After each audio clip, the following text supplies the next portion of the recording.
for an excellent analysis of the sociological explanation of how power is exercised in the contemporary Pakistani society. And I mean, one can theorize for the fringes of India, I can speak for. I'm not at the heartland of India, but also the other side of India, Bangladesh, which has many of the characteristics of the society that you've spoken of, except that in Bengal there had always been a category called the Bhadralok, which is why Partha Chatterjee derives this thing from the Bhadralok, who basically, literally translated, it meant gentle folk, but they were sort of a non-Marxian, barbarian category in society who were westernized in thinking, etc., and who wielded considerable power through art, literature, politics, etc.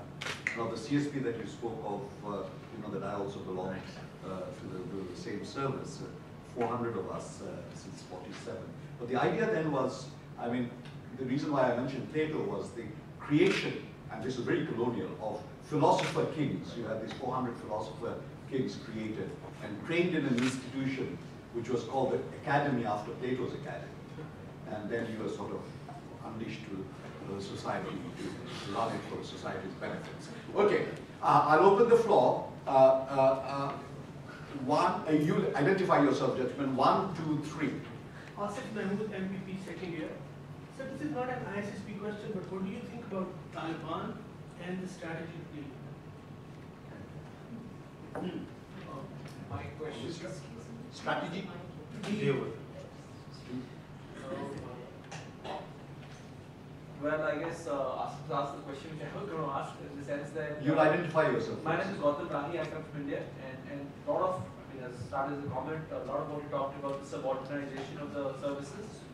We've seen that happen in the last 20 years in India, and it's pretty much very predictable, and it's on the same lines as you talked about in Pakistan as well. What I was talking about is that your analysis betrays a certain sense of Marxist analysis of the entire picture. It's a non-Weberian analysis in the sense that it is not taking into the picture the Islamization, if I may use that term, of the society, because that will entirely change the dynamics of how the political scene will evolve in Pakistan. So what's that you would say about that? You sir. Yeah, you talked about the. You identify yourself. My name is Saqib. I'm from Pakistan, and I'm the part of civil services of Pakistan. So my question is that you talked about the political contempt for democratic process in Pakistan, colonial contempt. But do you think that this is the only reason, this is the only factor behind the undemocratic procedures that we are seeing in Pakistan, or we have been seeing? And what is your opinion about the unprecedented phenomena in the political history of Pakistan, that the Pakistan, this is the first government that have completed its 5-year tenure. I think it's very important and significant for democracy and its future in Pakistan. Thank you. Okay. So the Taliban, right? You can't really get away from it. I suppose in some ways relates a bit to the second question. Look, obviously, it would be incorrect to suggest that, and I don't, rather than talk about the Taliban, perhaps maybe I could suggest you have to deal with them. I don't have a short-term solution. Much of my gripe with the way the whole issue itself has been depicted in the last 10 years is that as if there is a short-term solution. If you can bomb a few folks in the mountains and then it'll all go away, where it won't. So that relates to the second question. So for sure, there's been a not insignificant Islamization, you want to call it, a particular kind of socialization since the Zia years, where whether through textbooks, through media discourse, through general, sort of a general emphasis on public displays, ritualism, and so on and so forth, there's been a shift, so to speak, in attitudes, perceptions, and so on and so forth. But I think it's important not to overplay it. I don't want to I don't want to suggest to understate it, but I think it's important not to overplay it. there's, longer term, I think, not longer term, but there's other, cultural dynamics, there's other forms of expression that continue to exist in society. Yes, when they come under attack, because there's these very powerful militant groups, then that is a cause for concern. So in that sense then, really what's required is for us to go back to how this particular socialization took place. So, it's not rocket science actually, but it takes a lot of political will. Who is going to, every time in the last even 15 or 20 years there's been talk about curriculum reform, right? Because I'll give you an example. If I teach, again, kids coming from small towns, and we're not talking about, the standard perception is there's these madrasas and there are these, nurseries. And that's partially true, but you don't have to go on to a madrasa teaching you hate to have particular kinds of attitudes. You could just go through the public school curriculum where, there's the second grade textbooks, mathematics textbooks, which are saying something like, there's one soldier of God on this side of the mountain, and there are, 10 infidels on the top of the mountain. I'm not joking. I'm being perfectly serious. And if the soldier of God has, 5 bullets in his gun, and he hits, all of them hit their target, how many infidels are left? And these are in our textbooks. Is that true? Oh yeah, absolutely. All good Pakistanis are Muslim.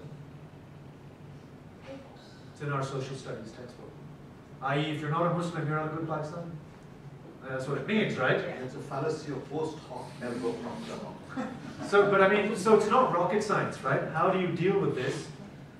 There's the one method, right? Like blow up a bunch of militant hideouts. But how do you deal with this reproduction of this particular way of thinking about the world? And that can only happen when you have the political will to do curriculum reform. That can only happen when you have the political will to, to stop propagating hate through the media. That can only, so on and so on and so forth. It's not rocket science, but it's politically has proven to be very difficult for any government that's come in and out of power. And that does suggest that this is a powerful lobby, that it's still patronized, these segments of it are still patronized by the military, and that's for sure. There's no doubt about it. Segments for sure are still patronized. So, that's the political challenge. And that's the one I would suggest, and that relates to the third question. That's the one I would suggest is, the best bet is to allow this political process to play out. Because what will happen is that these things will come out more and more, right? There will be debates in the parliament, right? There will be dissident views coming into the media, right? And that has happened. I mean, there's a significant difference between what can happen and what can be said and what can be talked about when there is, whatever its form, when there is some kind of elected government in power versus when there is not. So there's no quick fix. To use sort of a Gramscian terminology, you have to go to the terrain of civil society, media, to the workplace, to the home, to the mosque, where all of these ideas, where hegemony is fomented, and they're challenging. That's how we can tackle this. I don't see us being able to tackle it. When you have wide circulation of, I'll give you a final example because I teach this. I found this remarkable. There's a journal called Al-Haq, which is the biggest Deobandi journal in circulation. Deobandis are the most organized, not the majority, but the most organized militant sect. And this journal, there's from, this is now some years ago, 15 or so years ago, it's talking about Shias. And Shias are X and Shias are Y, and Shias conspired with the Hindus and Jews to break up Pakistan in 1971. I mean, this is the type of stuff that's out there. And if that's the type of stuff that's out there, and out of 18 crores, 180 million people, 11 million people were born after 1979. And that's what they have grown up reading, hearing, listening to. So that is the only way out, is if you address that. You cannot, there's no way that this is just going to disappear because, you know, some purported consensus develops about how to deal with Talibanization. I think that's neither here nor there. The purported consensus means saying enough is enough, you know, and not in terms of patronage of militant groups per se, but in terms of how we socialize our younger generations. And I was talking to, before the lecture started, 65% of Pakistan's population is below 25 years of age. 65%. So this is a youth bulge waiting to go ugly unless you make sure that that youth is, you know, is socialized in a different way. And it's not as if it's impossible, right? I mean, it was only a generation or so ago where these things were not this way, where people did not think this way, where, you know, I didn't talk about this, but one of the biggest, most glaring social problems we have in this country is the lack of public space for women, right? So it was only a generation ago where perhaps my mother could, you know, ride a bike to the market. Now, if a woman rides a bike, the whole country will stop and stare. Because it just doesn't happen, right? Because there's such a shrinking of space. So these are attitudes that have changed. They can change again. It'll be a bit of a long haul. It won't happen overnight, that's for sure. Can we take the next set of 4 questions and we'll close? We shan't probably have time for more, but we have Professor Moni first, Yusa second. We have Mr. Nitin Doshi and the gentleman behind the first 4. And then if we have time, we'll go again. Professor Moni. No, I just wanted to put in a footnote while you were talking about the textbooks. 2 days back, there was a survey published of the huge majority of those 25 and under have opted for Sharia law.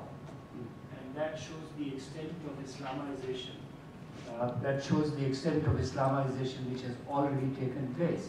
Now, that being the situation, I think your indirect prescription that you would be able to change the textbooks and it is still possible to fight that menace looks incredibly difficult to my mind.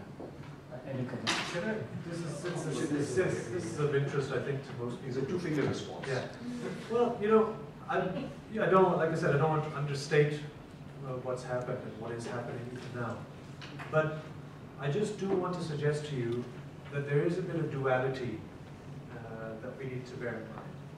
So a lot of those kids, my contention, a lot of those kids who will say that will also happily be watching Bollywood movies at home at night. They can't go out and watch in the cinema because the cinemas are Bollywood is a continuity in Pakistan. That's not but what I'm suggesting to you, see, I mean that wasn't just a facetious comment.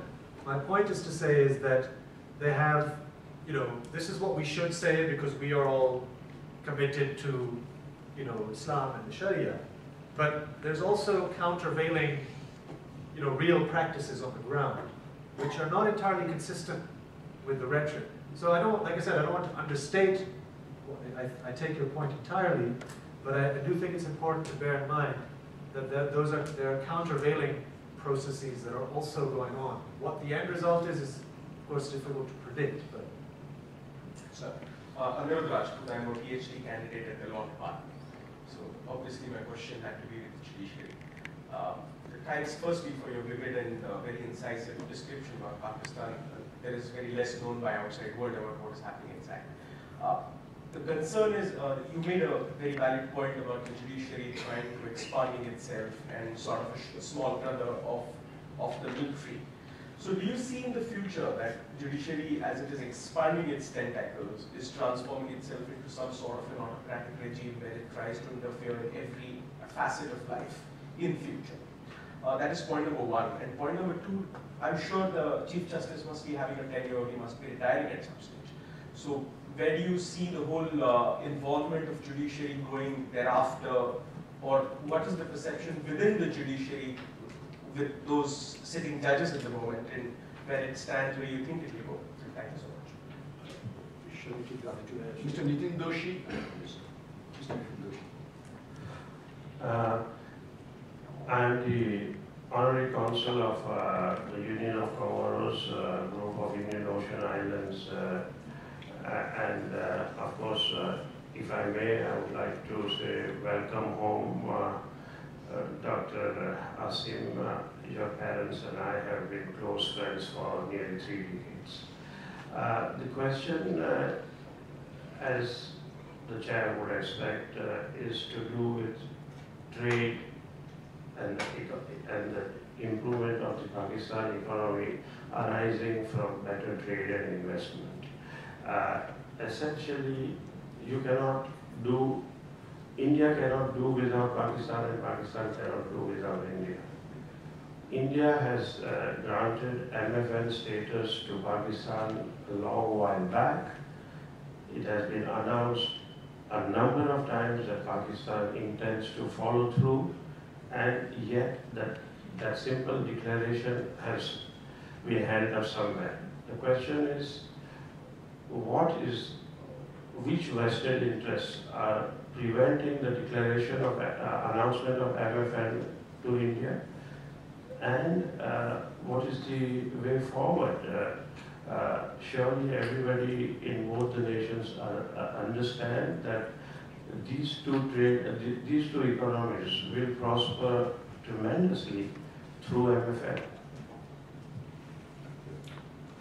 My name is Haseeb and I'm from Pakistan. You're the acting unless.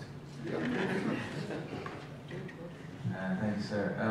Dr. Akhtar, speaking of the post-colonial hangover, I'm wondering if you would agree with me when I say that democracy cannot be divorced from an educated populace. And you've mentioned the lacking of giving education out to everybody in Pakistan, and you speak of a lack of political will. I'm from Bangladesh, and I can speak that there is a gap in that as well throughout our country, and I find it hard to believe that in 60 years of independence in South Asia, when Bangladesh is less so 42, that political will has been unable to reach a majority of the population with that education. So I wonder, where do you think that block is? Why is there a lack of this political will? Okay. So I just wanted to know, you did talk about the change in the curriculum and the Islamization during the Zia era, but you didn't mention of the American initiative in collaboration with the Saudi Arabia, who indoctrinated the people during the Afghanistan war, which served as the basis for this change in the curriculum and these after effects. Okay. On the judiciary, well, actually, you know, what's interesting about what's happened is that there's been no emphasis on the lower judiciary. The judiciary, actually, vast majority of courts with which ordinary people come into contact are totally unaffected, unchanged. The practices remain exactly the same, which are essentially anti-people. And there's this emphasis on, as if the judiciary, you know, these handful of superior court judges. So that upper judiciary will, as you say, continue to reach and continue to talk about the rule of law and so on and so forth. But the rule of law at the local level is actually, you know, actually quite tyrannical. Because if you go to a court, if you go to, you know, the proverbial Thana Kacheri culture in much of South Asia, those are the representative institutions of the law. And, you know, a good example, if you're in Pakistan, if you're not driving a big car, you don't want to be stopped even at the police chowki or the naka, whatever you call it, right? Because you're going to get fleeced. So the whole rule of law sort of slogan means something else for the upper judiciary and means something entirely different when you think about how the law actually functions vis-a-vis ordinary people of the group. And retirement post-Chief Justice, I think all of these judges now have delusions of grandeur, and the going of the head honcho won't necessarily change the general direction of this activist judiciary. I think it will continue to be so. And if some folks who study judgments, who I interact with regularly, say, look, some of the judgments are not the Chief Justice's judgments. Judgments by even other Supreme Court judges are just as sort of, dramatic and just as populist in that sense. Can I just add here, though there has been a tradition, as there not in Pakistan, of judicial activism dating back to, say, the days of Justice Munir, Justice Kayani, even Ayub Khan martial law had to be endorsed by the court, Doso versus State. And then there was this question of Tika Khan not being sworn in as governor in East Pakistan by Justice Siddiqui. Or the government going to the judiciary when the Governor General dismissed the Tawajuddin Khan going to the judiciary when Governor General dismissed the Prime Minister. This has been a gradual process, but now it has become very political. But judiciary in some odd way has been playing with politics an interactive role somewhat in Pakistan. Sorry, is there any effect of appointment procedures on this whole system? Does it Appointment of judges. Yeah. Yes, there is an appointment. I mean, 10 years of practice in the Superior Court, or 10 years of government service for a High Court judge, and 5 years in the High Court judge, you can be elevated. So they are autonomous and yes, much yes. But in consultation, the President shall appoint in consultation with the Chief Justice. Next question. Yeah. Trade and that issue. Yeah, the MFN thing was actually announced. And then after it was announced, one of the blue-eyed boys of the military, shall we say, Hafiz Said, and his Jamaat ul-Dawa went on this almighty propaganda blitz, and particularly in Lahore, but much of Punjab, and Bharat ka jo yaar hai, gadar hai, etc., all over the country.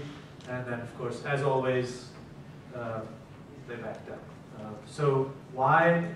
The Jamaat ul-Dawa, I think you know about Hafiz Said, the kidnapping and his release and all the rest of it, and who could possibly be patronizing Hafiz Said.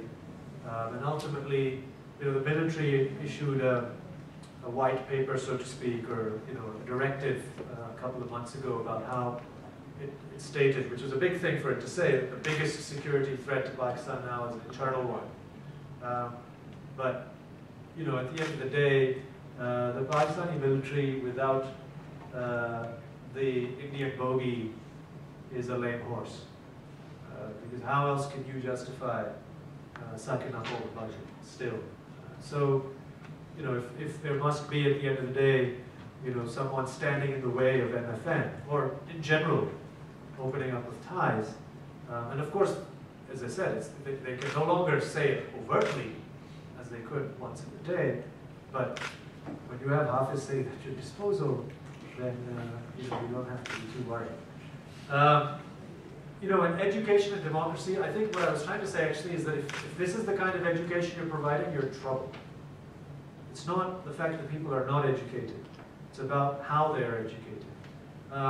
And then the other point I made, which also throws this relationship into a bit of doubt, is, as I said, it's the largely well-educated, English-educated segments of society that actually tend to harbor the least pro-democratic attitudes, right? Now, when I say pro-democratic, it means because, insofar as democracy is about suffrage and what the majority of people vote and how they vote, perhaps you would argue, well, that's the problem, right? If you educate them in a particular vote, then they will produce a desirable outcome. I don't, frankly, personally don't buy that outcome, because as I said, if you look even next door, there's been 65 years of the vote, right? In fact, as the vote has continued, as that process has deepened, you found outcomes, or the quality of democracy according to the most educated people going down.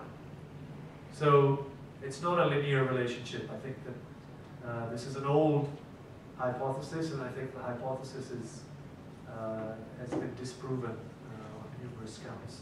I mean, of course, there's a relationship, but what that relationship is. And we have one more question.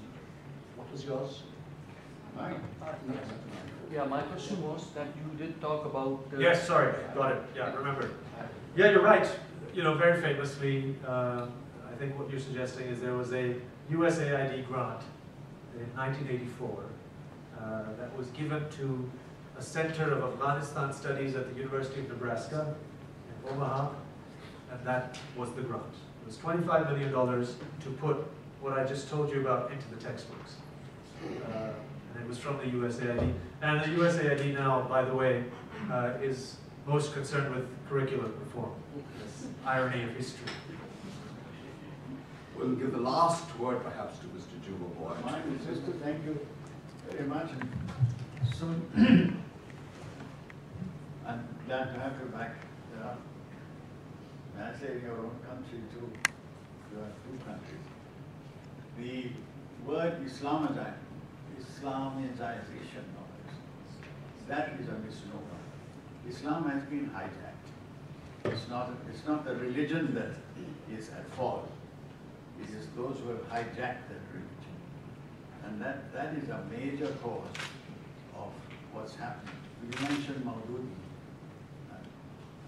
M.J. Akbar's book is there, calling Mr. Jinnah the founder of Pakistan, and Maududi the godfather. That's what it is. So I protest about this word of Islamization. It's just like blaming a country that's a majority Christianity as Christianization if they do something wrong. It's got nothing to do with Islam. It is anti-Islamic actually. So my question is, can we get these bearded brethren and these madrasas under control? Because they have the largest PR agency in the world. Every Friday, thousands listen to them. Can that be controlled? And can those people be quietly disappear? No, I don't think so. Definitely not quietly. You know, actually, it's interesting though. I mean, there are contradictions that are emerging now, right? Because, you know, once upon a time it was perhaps, you know, very black and white, but now it's no longer that black and white. People see that one sect killing another sect, and both of them are doing it in the name of God, and both of them are going to, you know, be rewarded with a place in heaven as a result. And people start to ask, okay, who's going to heaven and who's not? And those sorts of contradictions do arise, but it's a long haul, and it's not going to be either peaceful nor quiet. But you know, again, this is a personal opinion. Of course, everyone has their own opinion about the extent of how deep the problem is. It's deep, but I tend to be of the opinion that it's probably, you know, I don't think the situation is not salvageable, that's for sure.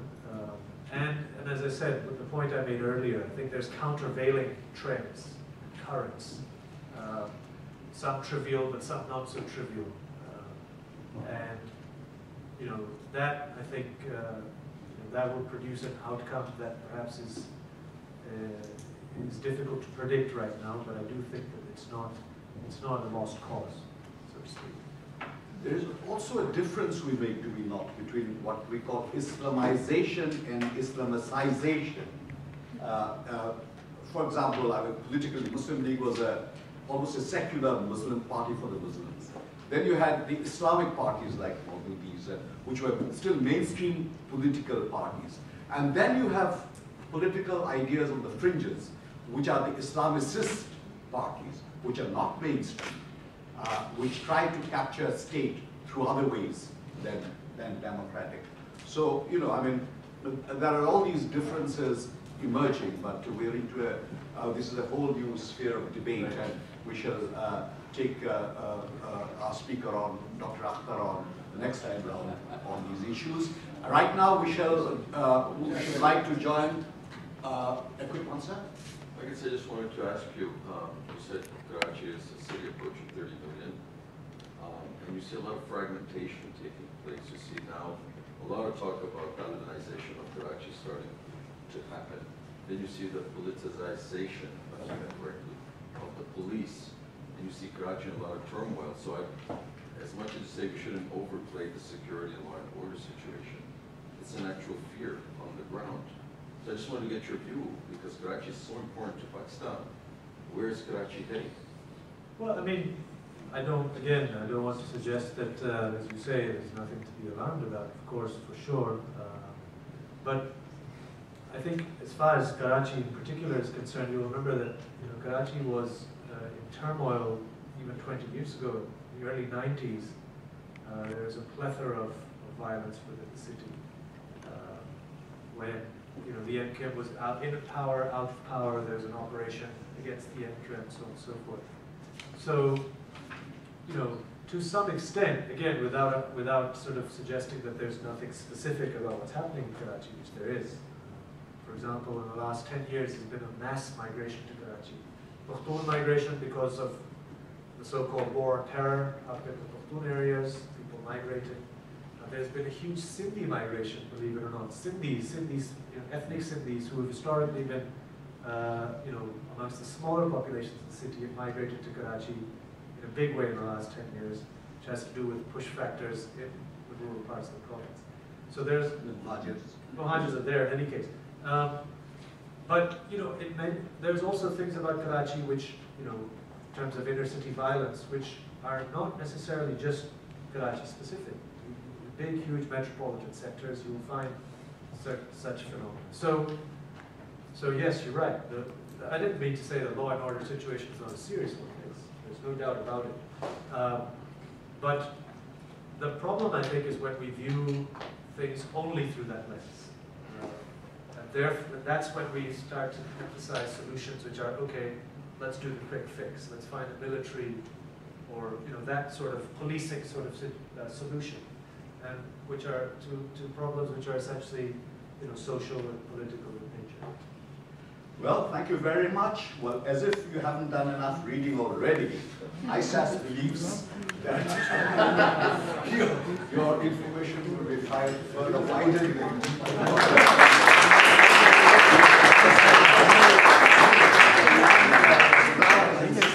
That I give you a copy of my annual report, so that you come back to ISAS next year and again, impressed by what we have done. We join you in and I invite all of you to a tea reception with our speaker.